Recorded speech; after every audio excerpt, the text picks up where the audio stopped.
அஸ்லாமு அலைக்கும். ஆயிரக்கணக்கான ஆண்டுகளுக்கு முன்பு எகிப்து ஒரு மகா கொடுங்கோலனின் பிடியில் இருந்தது. அவன்தான் ஃபிர்அவுன். தன்னை ஒரு கடவுளாக அறிவித்துக் கொண்ட அவன் ஒரு சிறுவனால் தனது ஆட்சி அழியும் என்ற தீர்க்க தரிசனத்தை கேட்டு இஸ்ரேலியர்களுக்கு பிறக்கும் அனைத்து ஆண் குழந்தைகளையும் கொல்ல ஆணையிட்டான். ஆனால் அல்லாஹ்வின் திட்டம் வேறாக இருந்தது. ஃபிர்அவுன் யாரை கொல்ல நினைத்தானோ அதே குழந்தை அவனது அரண்மனையிலேயே வளர்ந்தது. நைல் நதியில் விடப்பட்ட மூசா நபி ஃபிர்அவுன் அரண்மனையில் ஒரு இளவரசராக வளர்ந்தார்.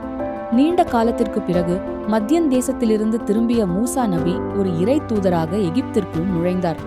மூசா நபி ஒரு இளவரசராக அல்ல, அகிலங்களின் இறைவனுடைய தூதராக அங்கே நின்றார்.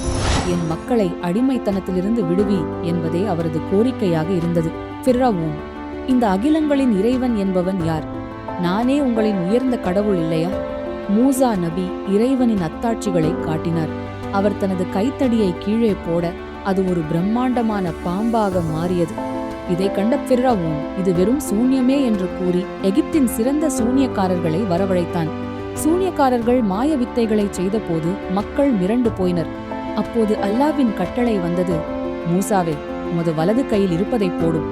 உண்மையை உணர்ந்த சூனியக்காரர்கள், நாங்கள் அகிலங்களின் இறைவனை விசுவாசிக்கிறோம் என்று கூறி அங்கேயே விழுந்து வணங்கினர். ஃபிர்அவுன் ஆத்திரமடைந்தான். ஆனால் சத்தியம் வெல்லத் தொடங்கியது. இறுதிப் போர் தொடங்கியது. முன்னால் அலைமோதும் கடல், பின்னால் ஆயுதம் ஏந்திய ஃபிர்அவுனின் பெரும் படை. இஸ்ரேலிய மக்கள் பயந்தனர். நாம் சிக்கிக்கொண்டோம் என்று கத்தினார்கள். மூசா நபி, நிச்சயமாக இல்லை, என் இறைவன் என்னுடன் இருக்கிறான், அவன் எனக்கு வழி காட்டுவான். இது ஒரு மாபெரும் அதிசயம். மக்கள் அந்த பாதையில் கடந்து சென்றனர். இதை கண்ட ஃபிர்அவுன் தனது கர்வத்தால் அந்த பாதையில் தனது படைகளுடன் நுழைந்தான். தண்ணீர் தன்னை சூழ்ந்த போது ஃபிர்அவுன் இறைவனை நம்புவதாக கூறினான். ஆனால் அவனது மன்னிப்பு ஏற்கப்படவில்லை. அல்லாஹ் அவனது உடலை பிணமாக்கி உலகிற்கே ஒரு பாடமாக பாதுகாத்தான். மூசா நபி மற்றும் ஃபிர்அவுனின் கதை வெறும் வரலாறு அல்ல.